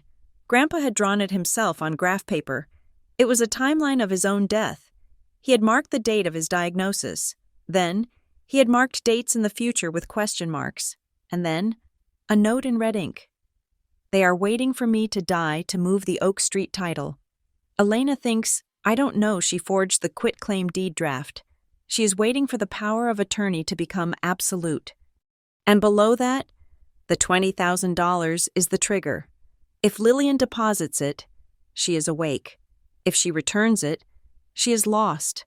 It was a test. The check wasn't just a gift. It was a litmus test for my spine. He needed to know if I was strong enough to fight them before he gave me the ammunition. "Keep looking," Vance said. "There has to be more." I flipped to the very back. There was a plastic sleeve containing 2 documents. The first was a beneficiary designation form for a life insurance policy. It was from a company called Mutual Trust. The policy value was modest, $50,000. The form was dated 5 years ago. The primary beneficiary was Lillian Brooks. The signature was Grandpa's, firm, angular, unmistakable. Behind it was another form for the same policy. This one was dated 3 weeks before he died. The beneficiary was the estate of Arthur Brooks. I looked at the signature. It was shaky. It looked like a spider had crawled across the page, dipped in ink. It vaguely resembled his name, but the slant was wrong. The pressure points were wrong. "This is a forgery," I said. Or a guided hand, Vance said. He leaned in close. Look at the witness signature. I looked. The witness was Marcus Thorne, the man who called me. I said, the one who pretended to be a lawyer. He isn't a lawyer, Vance said. He is a notary public who works out of a pack and ship store on Main Street. I know him. He will notarize a ham sandwich if you pay him $20. This form transfers the $50,000 from you to the estate, Vance explained. And since your mother is likely the executor or primary beneficiary of the residual estate, it goes straight to her. They tried to claw back the only thing he left you. We need to take this, I said, reaching for the binder. No, Vance said sharply. We take the whole binder. We don't separate the pages. The context matters. This binder proves a pattern of financial abuse and undue influence. It proves that for years, your mother was isolating him and draining his accounts while lying to the other heirs. He pulled a large evidence bag from his briefcase. He actually carried evidence bags. And we slid the binder inside. He sealed it with red tape and signed across the seal. This goes into my safe, he said. We make copies for you, but the original never leaves my custody. If they want to destroy this, they have to come through me. We left the unit. We didn't bother locking the filing cabinet. Let them find it empty. Let them know the ghost has left the machine. Driving back to the city, I felt a strange sensation. I wasn't angry anymore. Anger is hot. This was cold. It was the feeling of a surgeon cutting out a tumor. They weren't my family anymore. They were defendants. I got back to my apartment at 6 p.m. I was exhausted. I wanted a shower and a glass of wine. I didn't get either. I was in the kitchen, pouring water, when I heard a commotion in the hallway. My apartment building was a quiet place. Young professionals, retired couples. We didn't do commotion. Then I heard the voice. Lillian, open this door. It was my mother. She was here. She had driven 3 hours to bang on my door. I froze. The old instinct, the fawn response, kicked in. Open the door. Apologize. Make her stop yelling. Then I remembered the binder. Spa weekend for nerves. Country club dues. I walked to the door, but I didn't open it. I looked through the peephole. She was standing there in a trench coat, her hair disheveled. She looked frantic. Behind her, my neighbor from across the hall, Mr. Henderson, no relation to the banker, was opening his door, looking concerned. Lillian, I know you are in there. You are stealing from a dead man. She screamed it. She wanted the audience. She wanted the shame to force me open. I pulled my phone out of my pocket. I opened the camera app and switched to video. I unlocked the deadbolt and opened the door, leaving the security chain on. It allowed the door to open 4 inches. My mother's face appeared in the gap. Her eyes were wild. Let me in, she hissed. I am recording this. Mom, I said calmly, holding the phone up so the lens was visible in the gap. She recoiled as if I had slapped her. Put that away, she shrieked. How dare you? I am your mother. You are trespassing. I said, what do you want? I want you to stop this insanity, she yelled. She turned to Mr. Henderson, who was now standing fully in the hallway. She is stealing her grandfather's money. She is a thief. She took advantage of a senile old man. Mr. Henderson looked at me, then at her. He looked uncomfortable. I didn't flinch. I kept the phone steady. Grandpa wasn't senile. Mom, and we have the binder. She stopped. Her mouth hung open for a split second. The color drained from her face, leaving her rouge standing out like clown paint.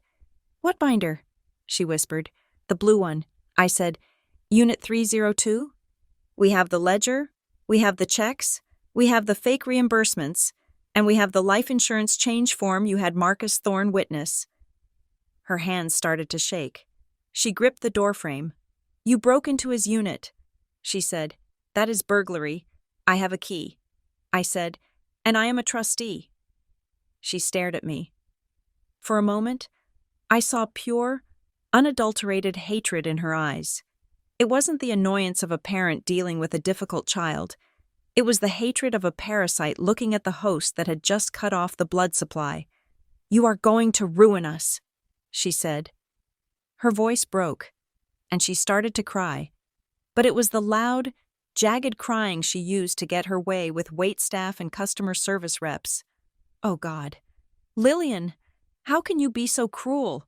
I am a widow. I am grieving, and you are attacking me. The neighbors were watching. To them, it probably looked like I was a monster, a cold, heartless daughter filming her sobbing mother. I didn't care. Please leave. I said, if you don't leave, I am calling the police. You wouldn't? She sobbed. I absolutely would. I said. I closed the door. I threw the deadbolt. I leaned against the wood, listening. I heard her sobbing for another minute, loud and theatrical.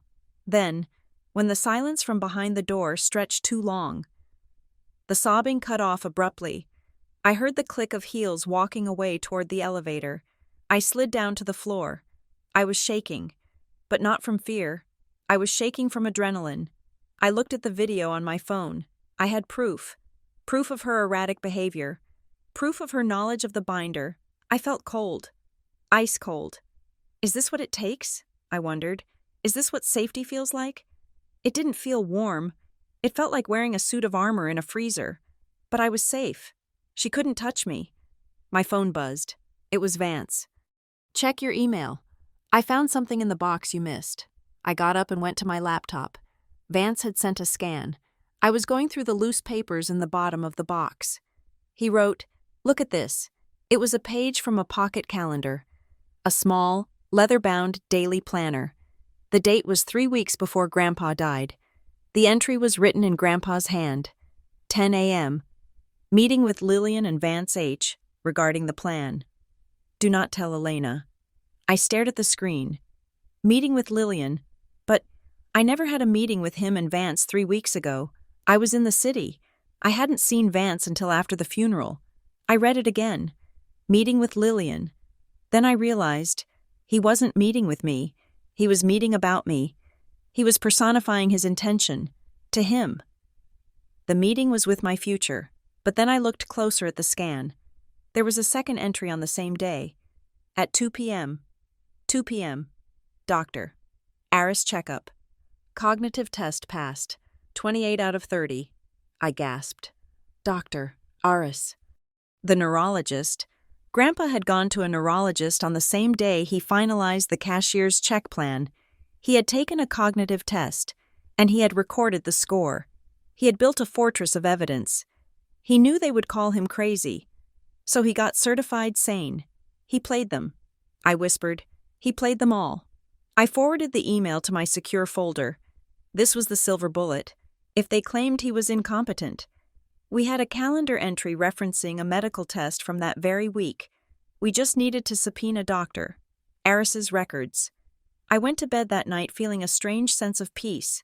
The storm was raging outside, literally and metaphorically. But my house was built on rock. The next 3 days were quiet, too quiet. It was the eye of the hurricane. Then, on Thursday afternoon, the courier arrived at my office. He wasn't a regular mail carrier. He was a process server. He asked for me at the front desk. Sarah called me up, looking worried. Ms. Brooks? The man asked. Yes, you have been served. He handed me a thick envelope and walked away.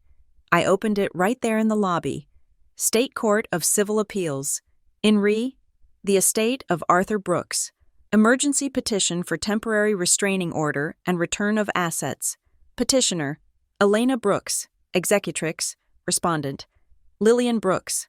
I scanned the legalese. It was brutal. Petitioner alleges that respondent, Lillian Brooks, exercised undue influence over the decedent during a period of diminished capacity. Respondent utilized isolation tactics and emotional manipulation to coerce the decedent into liquidating estate assets in the form of a cashier's check. Petitioner requests an immediate freeze of respondent's assets and a court order compelling the return of the $20,000. Pending a full investigation into elder abuse and fraud. Elder abuse. They went there. They actually accused me of abusing the man who had been my only ally in the world. I felt the eyes of the receptionist on me. I felt the weight of the paper in my hand. It wasn't a private dispute anymore. It was a public filing. Anyone could see this. My name was now linked to elder abuse in the court record. My mother had fulfilled her promise. She was trying to destroy me. I walked back to my desk, the papers burning my hand. I picked up my phone and called Vance. They filed. I said, "I know." Vance said, "I just got the electronic notification. They are asking for an emergency hearing on Monday. They accused me of elder abuse." Vance, "It is a standard tactic." Lillian, "It is called throwing the kitchen sink. They want to scare you into settling before Monday." "I am not settling." I said, "Good." Vance said, "Because now we have discovery rights. Now we can depose her. Now we can subpoena the bank records, the medical records, and the notary log. They just invited us into the ring." Lillian, I looked at the petition again. Undue influence.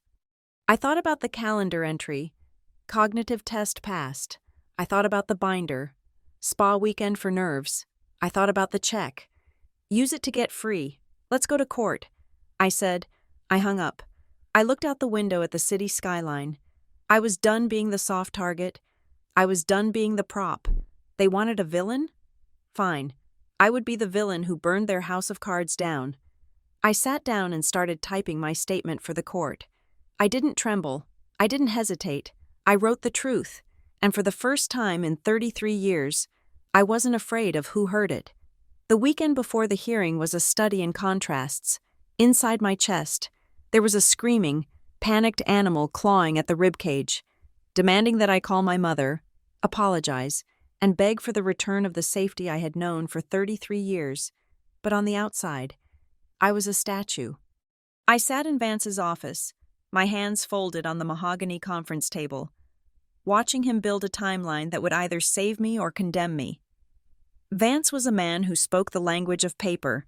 He didn't care about the screaming animal. He cared about dates, stamps, and signatures. "Look at this, Lillian," he said, pinning a blown-up calendar page to the whiteboard. He tapped it with a marker. 3 weeks before he died. 10 in the morning. I looked at the entry. Meeting with Lillian and Vance H. He didn't meet with us. Vance said, he met with the idea of us. He was simulating the defense strategy before the war even started. And look at the afternoon. Doctor, Embarrass checkup. Cognitive test passed. 28 out of 30, that is the shield. Vance said, "Your mother's petition claims diminished capacity and delirium. She claims you took advantage of a confused old man. But a neurologist certified him as cognitively intact on the very day he withdrew the funds for the cashier's check." "He withdrew it that day?" I asked. Vance nodded. He went from the doctor to the bank. He walked into the branch with his cognitive test results probably still in his pocket, withdrew $20,000, and requested a cashier's check. That is not the action of a confused man. That is the action of a man on a mission. I felt a surge of pride, followed immediately by a wave of nausea. He had to be so careful. He had to navigate his own life like a spy in enemy territory because the enemy was his daughter. We moved to the discovery phase. Vance had filed an expedited request for communications between the estate representative, Mr. Sterling, and my mother. Under the emergency statute, they had to produce them within 24 hours to show cause for the restraining order. They resisted.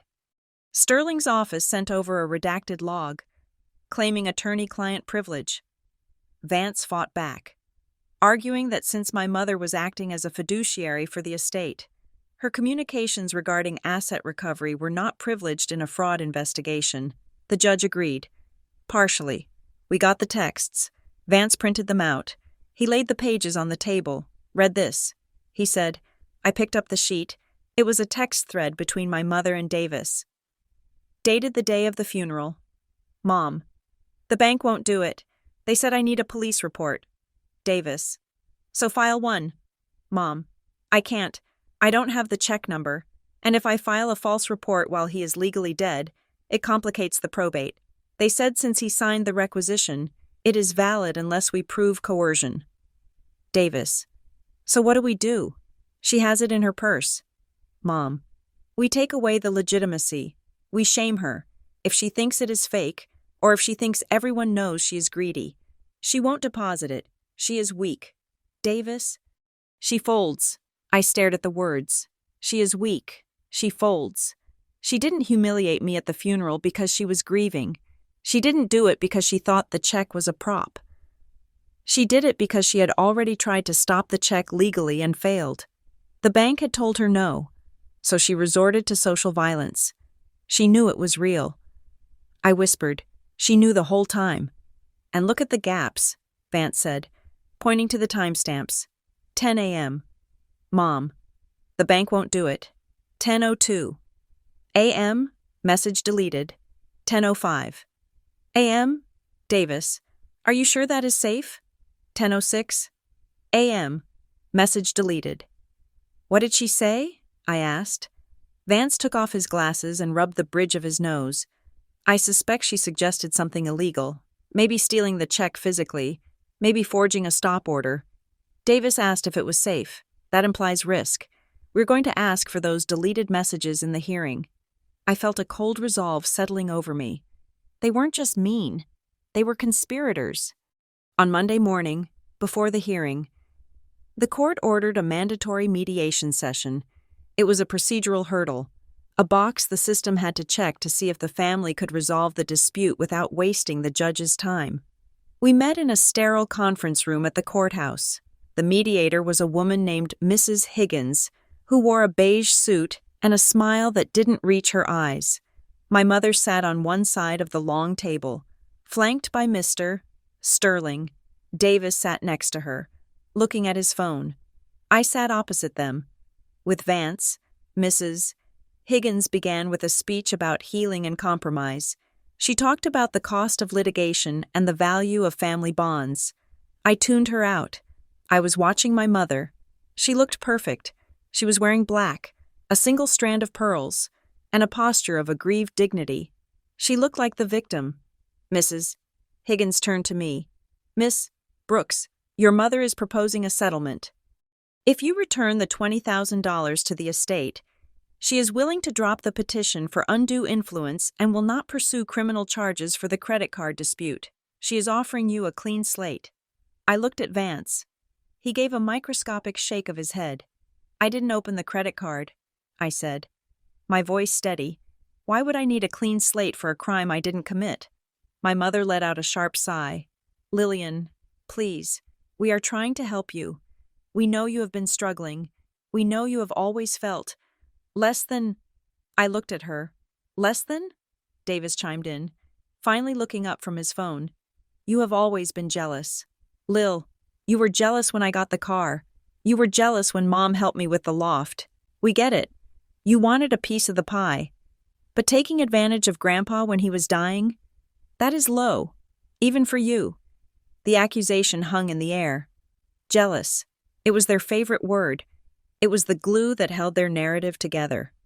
If I was jealous, then their selfishness was justified. If I was jealous, then I was the problem, not their favoritism.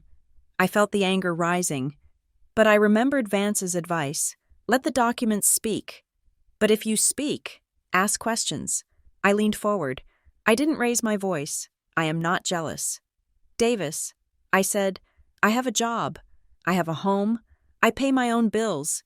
I have never asked you for a dime. You took $20,000, my mother snapped. I deposited a check that was given to me. I corrected, and I have a question. Just one. Mrs. Higgins looked nervous. Ms. Brooks, let's keep this productive. I ignored her. I looked straight at my mother. I deposited it because Grandpa told me to. Mom, he told me to use it to get free. So my question is, why are you so afraid of that? My mother blinked. Afraid of what? Afraid of me being free. I said, afraid of me having resources you can't control. Afraid of me having enough money to hire a lawyer who can open storage unit 302. The color drained from her face so fast it looked like a special effect. She slammed her hand on the table. This is over, she shouted. Mrs. Brooks, please, the mediator said. No, my mother yelled. Standing up, she pointed a shaking finger at me. You ungrateful, spiteful little brat. I gave you life. I fed you, and this is how you repay me? By digging through private records? By spying? I stayed seated. I didn't flinch. You are hiding something. Mom, I said calmly, and we found the binder. You will regret this, she hissed. I will ruin you. Lillian, I will ruin you socially. You won't be able to show your face in this town. I will tell everyone what you are. She gathered her purse and stormed out. Mr. Sterling looked at Vance, shrugged, and followed her. Davis didn't look at me. He just got up and walked out, trailing behind them like a dog that had been kicked. Mrs. Higgins looked at the empty chairs, then at me. Well, she said, closing her folder, I will note in my report that mediation was unsuccessful due to the petitioner's withdrawal. I walked out of the room feeling lighter. She had threatened me. She had lost control, and she had confirmed, by her reaction, that the binder was exactly as dangerous as we thought. But the war wasn't just in the courtroom, it was everywhere. When I got back to work on Tuesday, my badge didn't work on the first try. I felt a spike of panic, but then the light turned green. I walked to my desk. Sarah, my manager, was waiting for me. She didn't look angry, but she looked grave. Lillian, HR needs to see us, she said. My stomach dropped. Now. Right now. We walked to the HR suite.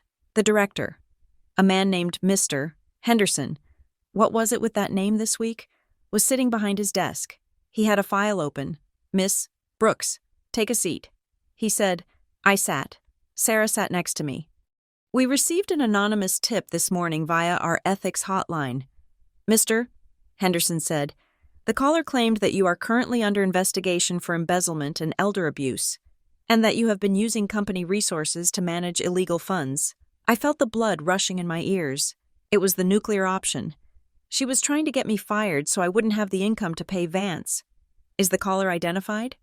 I asked. No, he said, but given the severity of the accusation, and the fact that you work in logistics with access to vendor accounts, we have to investigate. I reached into my bag. I pulled out a folder Vance had prepared for exactly this scenario. Mr. Henderson, I said, sliding the folder across the desk. I anticipated this. This is a letter from my attorney, Mr. Vance Holloway.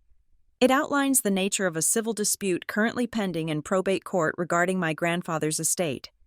It includes a copy of the petition filed by my mother, which makes false allegations of undue influence, not embezzlement. I pointed to the document. The dispute is over a personal gift of $20,000. It has nothing to do with company funds. The investigation the caller mentioned is a civil hearing initiated by my family to pressure me into returning the gift. This tip is a form of harassment designed to destabilize my employment. Mr. Henderson opened the folder. He read the letter. He read the copy of the check deposit slip. He read the affidavit from Vance stating that I had fully disclosed the situation to counsel. He looked up. This is a family matter? Yes, I said. My mother threatened to ruin me socially and professionally if I didn't return the money. This call is the execution of that threat. Mr. Henderson closed the file. He looked at Sarah. Sarah, have you seen any irregularities in Lillian's accounts? Absolutely not, Sarah said firmly. Her books are perfect to the penny. Mr. Henderson nodded. Okay, Mrs. Brooks, I'm sorry you are going through this. We have a duty to log the call.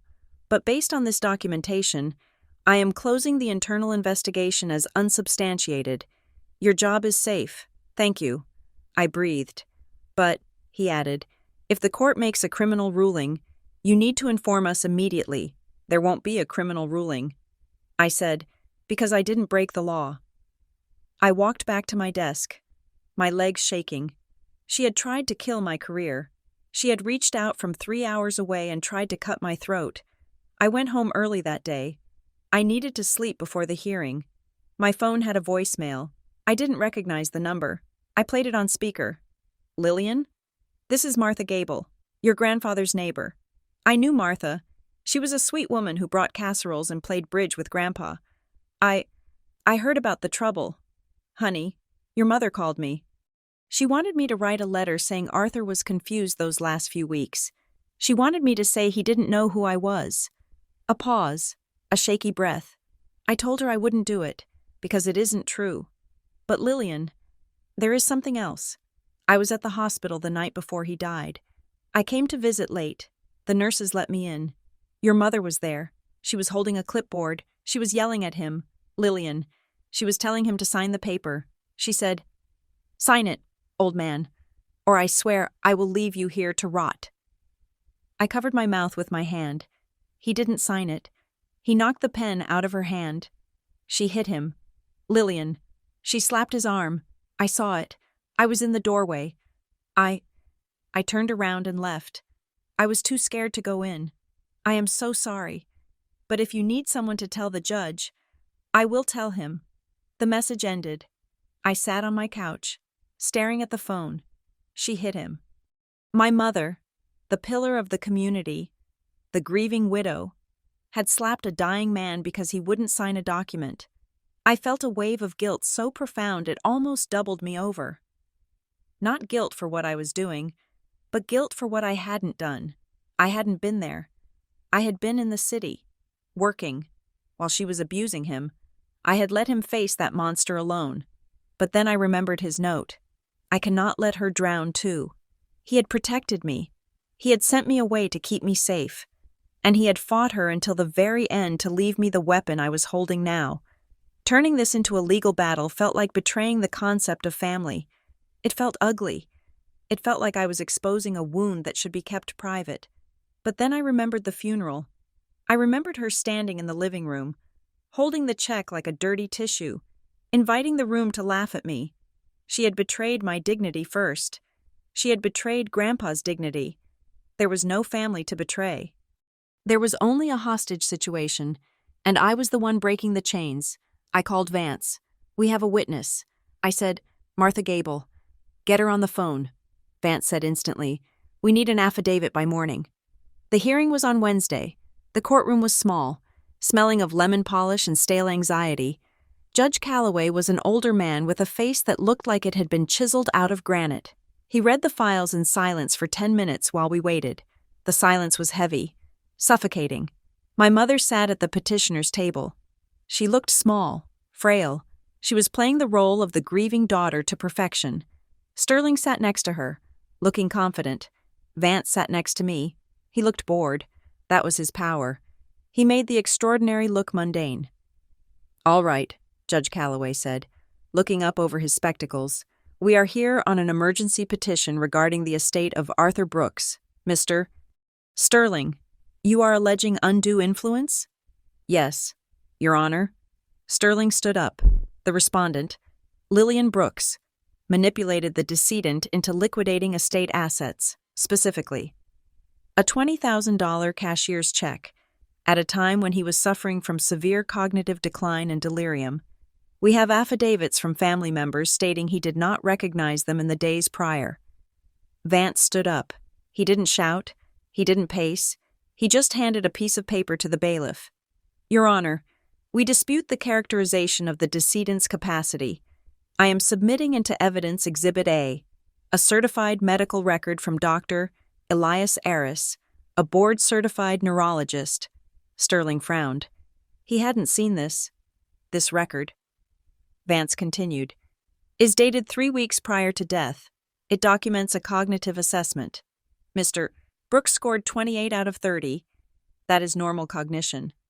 The doctor's notes explicitly state, patient is alert, oriented, and demonstrates full capacity for financial decision-making." The judge took the paper. He read it. He looked at Sterling.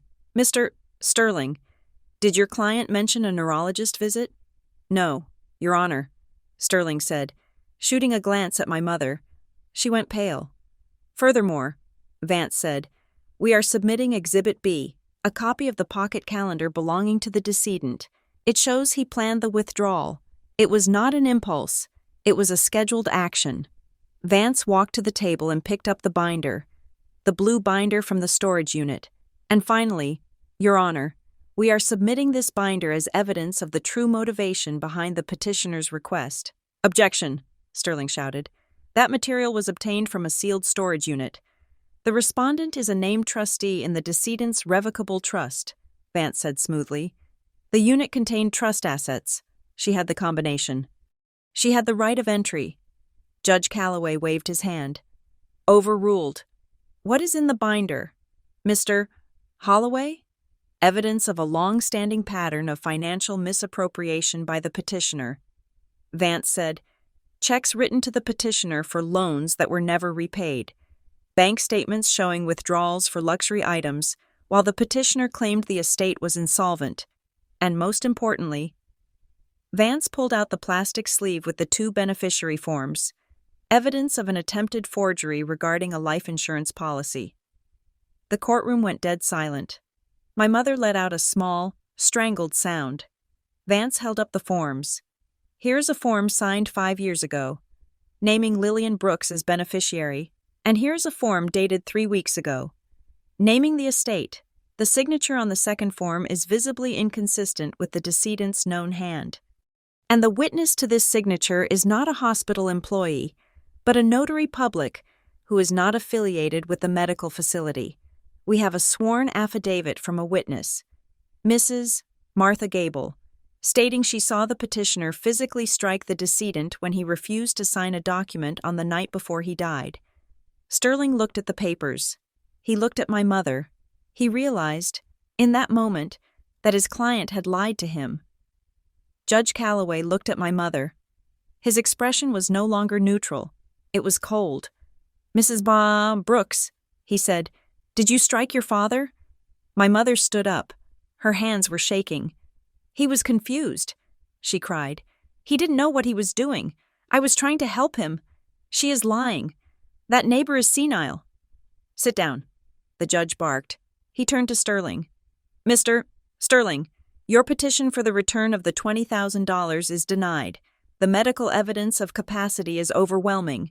The check remains the property of the respondent. I let out a breath. I felt my knees go weak. However, the judge continued, regarding the allegations of forgery and elder abuse, these are serious. I am not ruling on them today. This is a probate hearing, not a criminal trial, but I am issuing a temporary preservation order. No assets are to be moved from the estate. No documents are to be destroyed. The storage unit is to be sealed by the court-martial. He looked at me. Ms. Brooks, you keep the money, but don't spend it yet.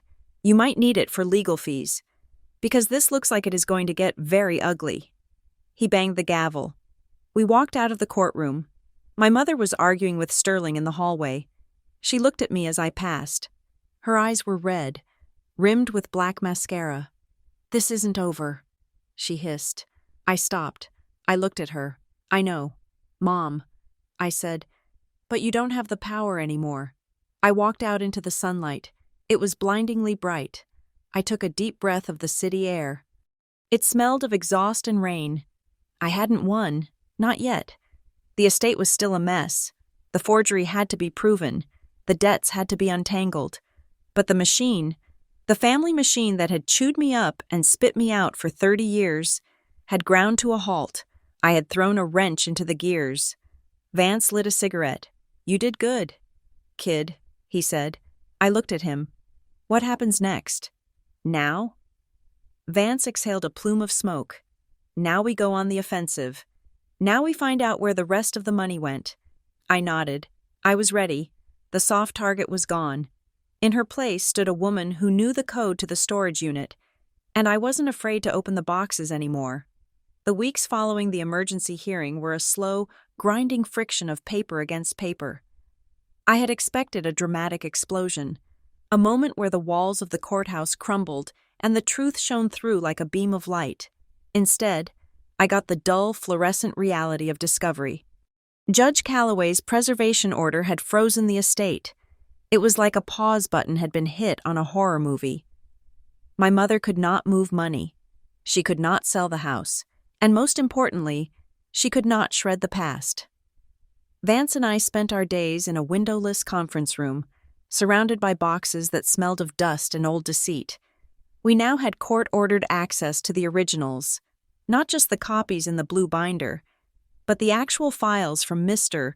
Sterling's office and the original bank records from my grandfather's safe deposit box, which had finally been drilled open under martial supervision.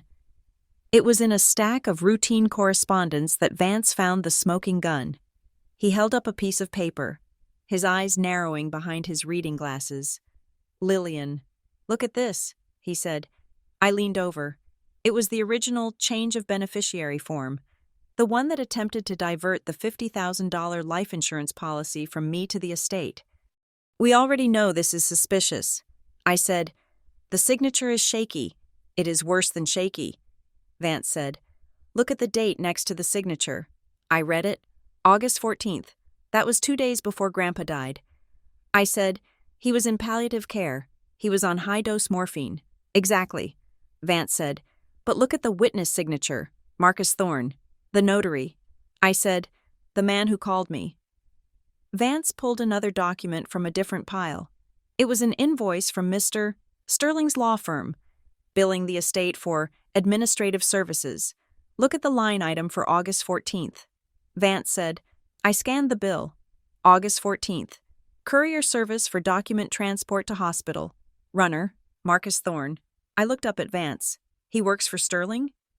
"He is Sterling's nephew," Vance said, his voice flat with disgust.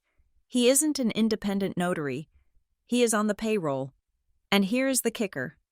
On August 14th, the hospital visitor log, which we subpoenaed, shows no entry for Marcus Thorne." I stared at the papers. He wasn't there. I whispered. "He notarized a dead man's signature from an office across town." Vance said, "They forged the witness attestation, and since Sterling submitted this to the court as a valid document, that is fraud upon the court." I felt a cold shiver that had nothing to do with the air conditioning. This wasn't just family drama anymore.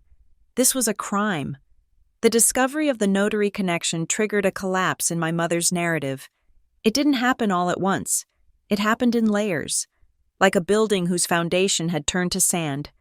First, during a deposition pre-interview, she tried to pivot back to the family promise angle.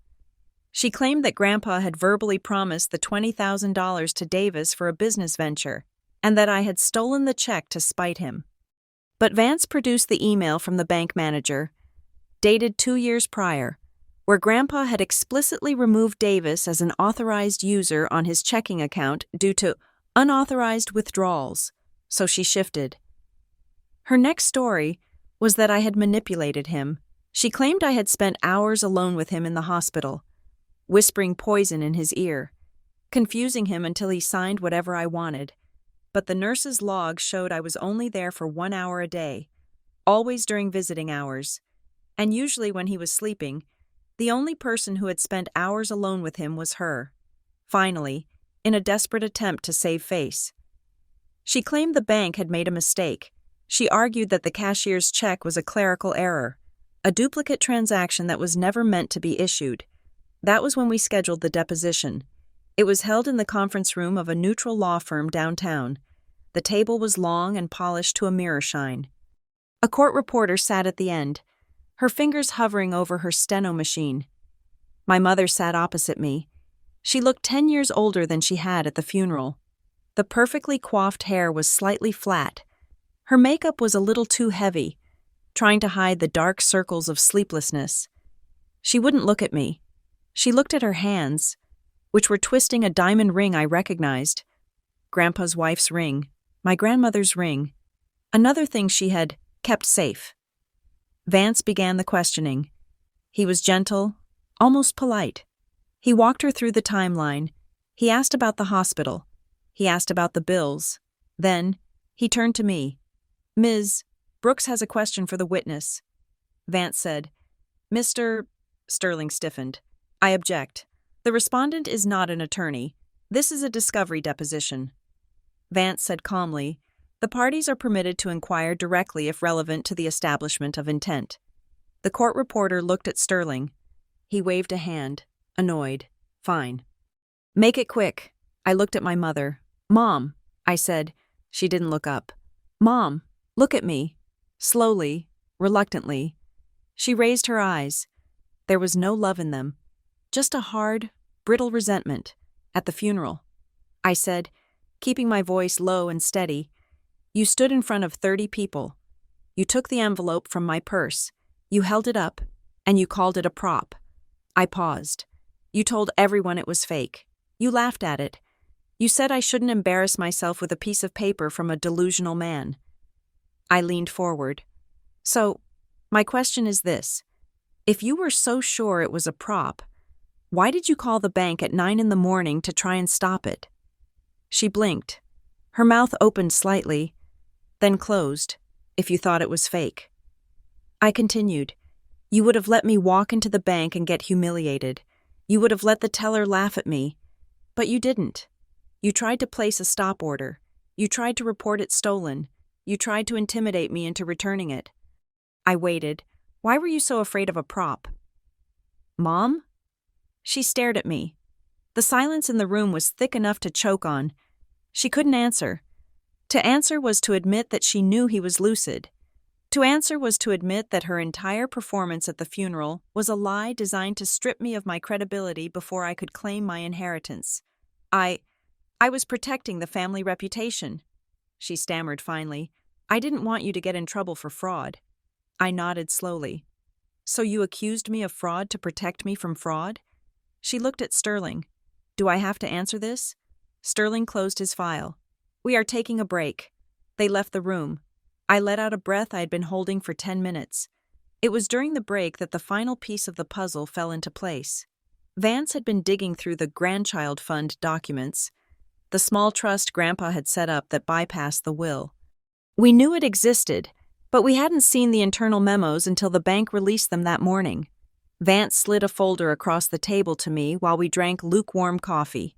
You need to read this, he said. It is going to hurt, but you need to know. I opened the folder. It contained a series of handwritten notes from Grandpa to his bank officer, dating back 15 years, January 2010. Note to file. Regarding the trust setup, I want to ensure this fund is completely segregated from the general estate. Elena has asked repeatedly to use Lillian's name as a guarantor for the refinancing of the Oak Street property. I have refused. She views Lillian as a resource, not a daughter. I need to make sure this money is untouchable, or she will use it to pay Davis's debts. I read it again. She views Lillian as a resource. I turned the page. June 2012. Elena is pushing for Lillian to take out a student loan to cover the gap in the household budget. I have paid the gap myself to prevent this. I am worried about what happens when I'm gone. They need a scapegoat for their spending, and they have groomed her for the role. I felt tears pricking my eyes. It wasn't just that I was the extra. It wasn't accidental neglect. It was engineered. My role in the family was to be the safety valve. I was the one they planned to harvest when the money ran out. They had kept me low, kept me doubting myself, kept me desperate for approval, specifically so that I would be compliant when they needed to sign my name to a loan or steal my inheritance. Grandpa had seen it. He had spent the last decade of his life trying to build a wall around me that they couldn't breach. The door opened. Davis walked in. He was alone. He looked terrible. His eyes were red, and he smelled of stale tobacco. "Where is Mom?" I asked. "In the bathroom. Crying," he said. He sat down in the chair opposite me. He looked at the papers scattered on the table. "They are going to charge me, aren't they?" he asked quietly, with the credit card thing. I looked at him, the brother I had worshipped when we were kids, the brother I had protected on the playground. "That depends." I said, "On what?" "On the truth." "Davis." He put his head in his hands. "She told me it was legal," he said, his voice muffled. "She said Grandpa wanted us to have the house on Oak Street, but the mortgage was underwater. She said if we didn't open that card to pay the taxes, the county would take it." "Wait," I said. "I thought the Oak Street house was fully owned. Mom always said Grandpa paid it off in '98. Davis laughed. A hollow, bitter sound. "Nothing is paid off. Lil, nothing. The house, the cars, the rental units, it is all leveraged. Grandpa was paying the payments on 5 different mortgages just to keep the lights on. That is why she needs the $20,000. That is why she needs the life insurance. She is drowning. I stared at him. The facade of the wealthy, respectable family, it was all a lie. Grandpa wasn't just a patriarch. He was the dam holding back a flood of debt. And now that the dam was gone, the water was coming for them. And she wanted to use me as a sandbag. I said, Davis looked up. Tears were streaming down his face. I am sorry. Lil, I was scared. I didn't want to lose the loft. I looked at Vance. He was writing everything down. The week before the final hearing, Mr. Sterling called Vance. They want to settle. Vance told me over the phone. What is the offer? They will drop the petition for undue influence. They will agree to the validity of the check. In exchange, you return $5,000 to the estate to cover administrative costs, and you sign a non-disclosure agreement, an NDA. I repeated, yes, you agree never to discuss the estate, the forgery, or the credit card incident with anyone. If you talk, you owe them $50,000 in damages. I walked to my window. I looked out at the city. If I signed, it would be over. I could keep $15,000. I could go back to my life. I could pretend none of this happened. But if I signed, the lie would survive. The forgery would be buried. The abuse would be erased. My mother would go back to being the grieving widow, and I would go back to being the difficult daughter who caused trouble. Tell them no. I said, Lillian, Vance said, warningly, if we go to court, there is always a risk. The judge could be having a bad day. Tell them no. I repeated, I am not signing an NDA. I will settle, but only on my terms. What are your terms? I want a court order correcting the record. I want a written statement from Mom withdrawing the accusation of fraud. And I want the forgery investigation to stay open. Vance chuckled. A dry, happy sound. They will never agree to that. It is suicide for her reputation. Then we see them in court. I said, and we did. The final hearing was less of a battle and more of a demolition. Judge Calloway sat high on the bench, his face unreadable. The courtroom was full. My mother had brought supporters, friends from her church, distant cousins. She wanted a gallery for her victory. She got an audience for her downfall. Vance was methodical. He didn't use grand speeches. He used the chain of evidence. He started with the attempted stop report. He played the recording of the call my mother made to the bank, which we had subpoenaed. Voice of Elena Brooks. I want to report a check stolen. No, I don't have the number. Well, my father is senile. He didn't mean to write it. The gallery murmured. Then, Vance moved to the credit card. He displayed the application, tracing the IP address back to my mother's home Wi-Fi. He displayed the debt collection notice sent to the rental property. Then, the forgery. He put the two beneficiary forms side by side on the overhead projector. The difference in the signatures was glaring. The fact that the witness, Marcus Thorne, was not in the hospital on that date was established by the hospital administrator, who testified under oath. And finally, the calendar. Vance held up Grandpa's pocket planner. Your Honor, he said, the petitioner claims this gift was the result of a sudden, confused impulse. But here, in the decedent's own hand, 3 weeks prior, is the entry. Meeting regarding the plan, and here is the neurologist's report from that same afternoon. Vance turned to look at my mother. This was not a theft. Your Honor, this was a rescue mission. Arthur Brooks knew his estate was being cannibalized. He knew his granddaughter was being targeted. He acted with clarity and intent to save the one person who had never asked him for anything. My mother sat stone still. She was staring at the table. She knew, everyone knew, the whisper campaign she had started, that I was greedy, that I was a thief, had been inverted. Judge Calloway cleared his throat.